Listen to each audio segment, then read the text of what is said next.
নমস্কার বন্ধুরা, কেমন আছেন? নিশ্চয়ই সকলে ভালো আছেন। আজকে ঘোষ কিচেনে নিয়ে এসেছি নিরামিষ রাজমা কারি রেসিপি। নিরামিষ রাজমা কারি বানানোর জন্য আমি রাজমা কড়াইগুলোকে 8 ঘন্টা ভিজিয়ে রেখেছি।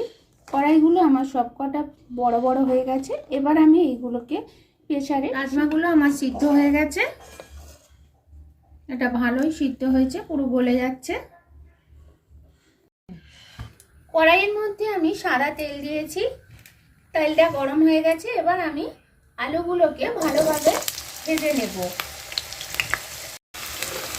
আলুগুলো তাড়াতাড়ি সিদ্ধ হওয়ার জন্য আমি এর মধ্যে দিয়ে দেব নুন এবং কালারের জন্য একটু দিয়ে দেব হলুদ। এবার আমি এগুলোকে ভালো করে ভেজে নেব। আলুগুলো আমার বেশ লাল হয়ে গেছে।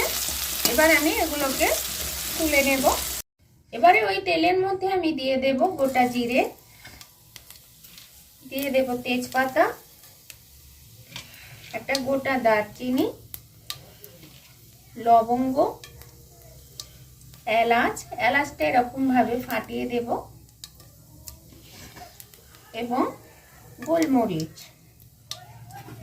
দিয়ে এটা আমি ভালো করে ভেজে নেব, এর ভিতরের গন্ধটা যতক্ষণ না বেরোয়।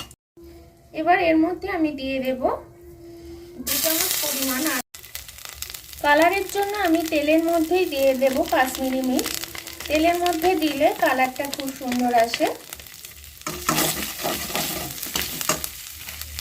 ঝালের জন্য দিয়ে দেব লঙ্কা গুঁড়ো। এরপর দেব আমি হলুদ, স্বাদ মতো লবণ, টমেটো কুচিগুলো এরপর দিয়ে দেব।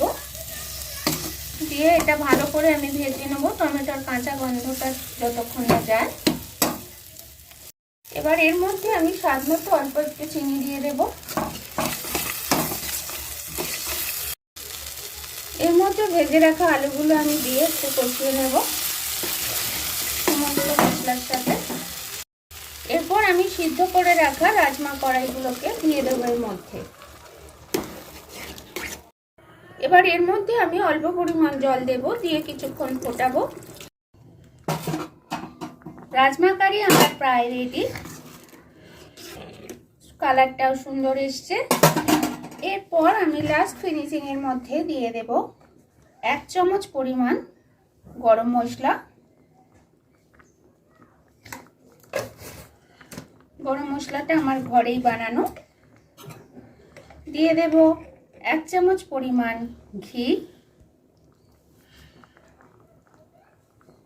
এবং উপর থেকে আমি দিয়ে দেব ধনেপাতা কুচানো। এটাকে আমি এবারে একটু মিক্সড করে নেব। নিরামিষ রাজমা কারি আমার পুরোপুরি এবারে রেডি।